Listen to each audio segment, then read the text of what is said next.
Well, a possible war with Syria seems like an important news story, but it's not the important news story of the day, not the most important. CNN revealed their view of that this afternoon when they cut away from Nikki Haley at the UN to this. We must not overlook Russia and Iran's roles in enabling the Assad regime's murderous destruction. Russia and Iran have military advisors. We're going to break away from Nikki Haley's testimony before the UN Security Council. We have breaking news just in. The New York Times just reported that the FBI today raided the offices of President Trump's longtime attorney, Michael Cohen. Well, that raid reportedly is connected to the Stormy Daniels story, which CNN covered wall to wall. And, of course, Stormy Daniels is way more important than any war with Syria. That's CNN's position. Is it Mark Steyn's position? He joins us tonight, author and columnist. Mark, Mark, this is one of those moments when the priorities become really clear. You cut from the UN, we may go to war, Stormy Daniels news breaking. Did you see that?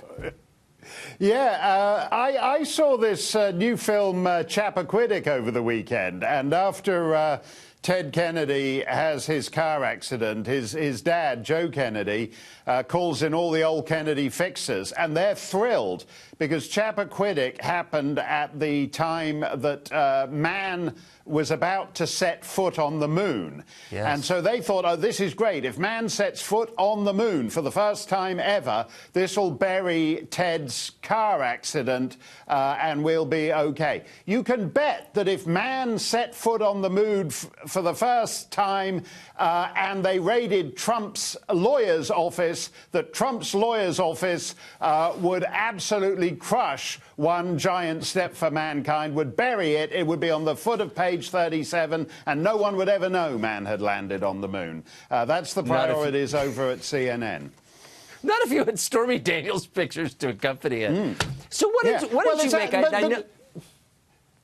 It's as I said to you last time. I mean, it was a perfectly good sex scandal, and now it's a $130,000 campaign finance infraction that Robert Mueller and the FBI are going to pursue to the ends of the earth if necessary. They don't care how many millions of dollars they spend nailing some guy on a $130,000 campaign finance infraction. I like my sex scandals to be about sex, not about campaign finance. I totally agree. It's way less appealing when it becomes campaign finance related.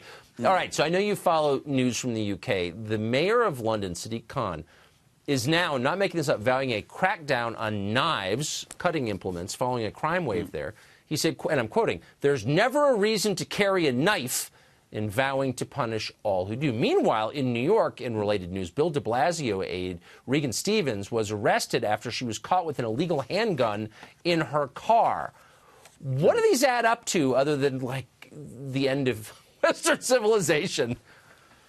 Well, it's interesting to me in Britain because I believe the National Cutlery Association has come out strongly against background checks for people who want to own knives, and you know they're thinking that people, if you outlaw knives, only outlaws will have knives. And I use the term cutlery seriously because people use what's to hand. I was in a French village 2 summers ago, and a lady and 2 of her daughters were felt to be were in their bathing suits, and the Mohammed next to them went full Allahu Akbar, stabbed them with a fork, the fork he was having breakfast with, and a helicopter had to fly in and helicopter the wounded to a hospital in Grenoble. People use what's to hand. And the reality in London, as Katie Hopkins said on your show a couple of nights ago, is that 85% of last month's stabbings, both perpetrators and victims, are basically the result of modern immigration policies. And that, to tie it, what you were talking about with the general about the border, that's the issue. If you don't have a border, if you don't have a security perimeter at the border, you wind up having to have security perimeters over everything else, including cutlery displays in London supermarkets. When you have a population that can't control itself, you can't have rights, actually, is the problem. So de Blasio's aide gets caught with an illegal handgun. Is this like PETA running a butcher shop I mean, is there anything more hypocritical than this?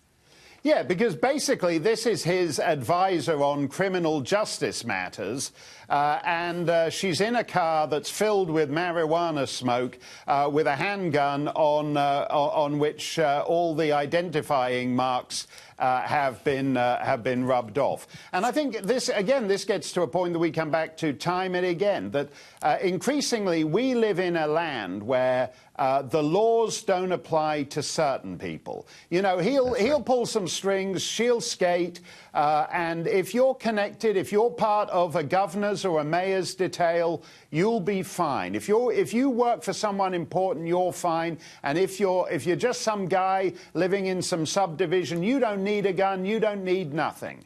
And it's exactly that division.